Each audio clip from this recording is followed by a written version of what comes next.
नमस्कार दोस्तों, आज के इस वीडियो के अंदर हम बात करेंगे जो बी वाइंडिंग वाली डिवाइसेज होती हैं, जैसे कि हमारा ट्रांसफार्मर है, मोटर है, उनके अंदर आईआर वैल्यू और डब्ल्यूआर वैल्यू क्या होता है। ठीक है, आईआर वैल्यू क्या होता है, देखिए आईआर जो होता है वो होता है किसी वाइंडिंग का इंसुलेशन रेजिस्टेंस। ठीक है, इंसुलेशन रेजिस्टेंस।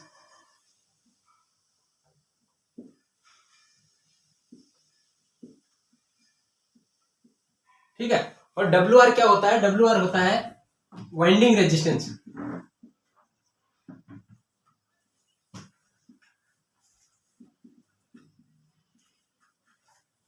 तो ये जो हमारी जो डिवाइस है, जैसे ट्रांसफार्मर है, जैसे हमारा मोटर है, उसके अंदर आईआर वैल्यू कैसे कैलकुलेट की जाती है और डब्ल्यूआर वैल्यू कैसे कैलकुलेट की जाती है, और उसका जो रेंज है वो कितना होना चाहिए, मतलब मिनिमम वैल्यू हमको कितना मिलना चाहिए, इसके बारे में इस वीडियो के अंदर डिस्कस करेंगे। ठीक है, तो सबसे पहले आपको ये बता देते हैं कि रेजिस्टेंस क्या होता है। जैसे किसी भी क्लोज पाथ के अंदर कोई भी कंडक्टर होता है, उसका एक रेजिस्टेंस मिनिमम होता है, वो डिपेंड करता है उसके पदार्थ की चालकता के ऊपर, यानी कि प्रतिरोधकता उसको विशिष्ट प्रतिरोध के ऊपर डिपेंड करता है। जो भी मटेरियल हम यूज कर रहे हैं वाइंडिंग के लिए, जैसे एल्यूमिनियम के लिए अलग विशिष्ट प्रतिरोध होगा, कॉपर के लिए अलग विशिष्ट प्रतिरोध होगा, और कंडक्टर की लंबाई कितनी है उसके ऊपर डायरेक्टली प्रोपोर्शनल होता है, और उसका एरिया कितना होता है उसके ऊपर इनवर्सली प्रोपोर्शनल होता है। तो ये होता है किसी का रेजिस्टेंस, यानी कि जिस भी मटेरियल या जिस कंडक्टर का या इंसुलेशन का रेजिस्टेंस हम मेजर कर रहे हैं इसके ऊपर डिपेंड करता है। ठीक है, तो ये तो हो गया रेजिस्टेंस। अब आईआर मतलब जैसे कि इंसुलेशन रेजिस्टेंस, जैसे हमारा ये मोटर है,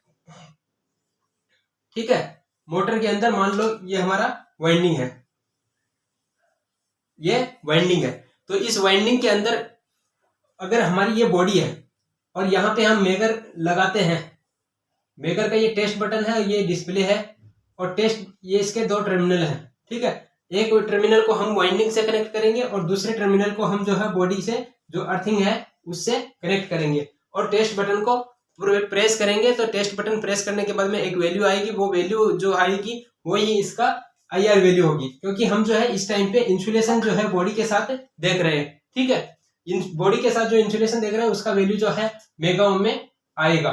ठीक है, मेगा ओम में जो वैल्यू आएगी वही उसका आईआर वैल्यू है।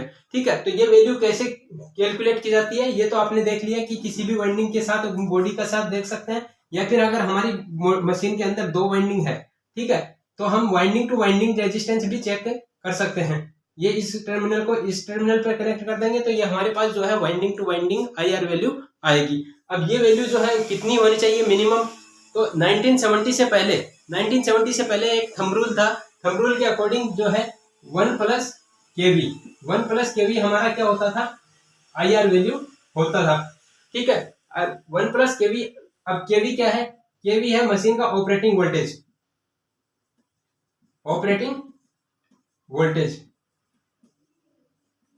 ठीक है, अगर मशीन हमारा सिंगल फेज मशीन है तो सिंगल फेज के लिए ऑपरेटिंग वोल्टेज क्या होता था, 230 वोल्टेज, और 3 फेज मशीन है तो उसके लिए ऑपरेटिंग वोल्टेज हो जाएगा 415 वोल्टेज। ठीक है, तो इस 415 को हम केवी में लिखेंगे तो ये हो जाएगा 0.23 केवी।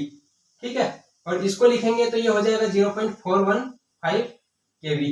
ठीक है, तो ये केवी में वैल्यू कैलकुलेट कर लिया। अब इस केवी वैल्यू को हम आईआर वैल्यू निकालेंगे, यानी कि आईआर वैल्यू हमारा मिनिमम कितना होना चाहिए मशीन के लिए वो देखते हैं। तो 1 प्लस इसके लिए 0.23, और ये आएगा वैल्यू जो आएगा वो आएगा मेगा ओम में। ठीक है, ये आएगा जो वैल्यू आएगा वो मेगा ओम में आएगा। ठीक है, तो 1.23 मेगा ओम वैल्यू हमारा आईआर का होना चाहिए। ठीक है, और इसके लिए जो 3 फेज मशीन है उसके लिए हम देखते हैं तो आईआर वैल्यू क्या होना चाहिए, इसके लिए 1.415 मेगा ओम, इतना हमारा मेगा ओम वैल्यू इसका होना चाहिए। लेकिन ये रूल के हिसाब से जब हम चलते थे तो बहुत सारी मशीनों में बहुत सारे फॉल्ट आ जाते थे, क्योंकि हम आईआर का स्टैंडर्ड जो है कम लेके रखे हुए हैं। इसके लिए 1970 के बाद में जो है इस स्टैंडर्ड को चेंज किया गया, और एक IEEE ने एक रूल निकाला कि जो हमारी 1 केवी वोल्टेज की जो मशीन है उससे बिलो, यानी कि उससे बिलो वोल्टेज की रेटिंग के लिए हमारा जो है मेगा ओम वैल्यू क्या होना चाहिए, 5 मेगा ओम। और 1 केवी से जो ज्यादा वोल्टेज की रहेंगी, 1 केवी से ज्यादा वोल्टेज की मशीन रहेंगी उनके लिए जो है हमारा जो मेगा ओम वैल्यू रहेगा वो रहेगा 100 मेगा ओम। ठीक है, यानी कि जो मेगा ओम वैल्यू हमारा मिनिमम आना चाहिए, उसके लिए एक स्टैंडर्ड बनाया गया कि जो लो वोल्टेज की मशीन है, जैसे 1000 वोल्टेज से जो लो वोल्टेज की मशीन है, उसके लिए हमारा IR वैल्यू होना चाहिए वो 5 मेगा ओम होना चाहिए। ठीक है, 5 मेगा ओम। और उससे ऊपर की मशीनों के लिए 100 मेगा ओम होना चाहिए। ठीक है, तो इस तरीके से हम जो IR वैल्यू कैलकुलेट किए, IR वैल्यू का कितना मान होना चाहिए, किस स्टैंडर्ड के अनुसार होना चाहिए, तो वो हमने देख लिया। अब देखते हैं WR वैल्यू।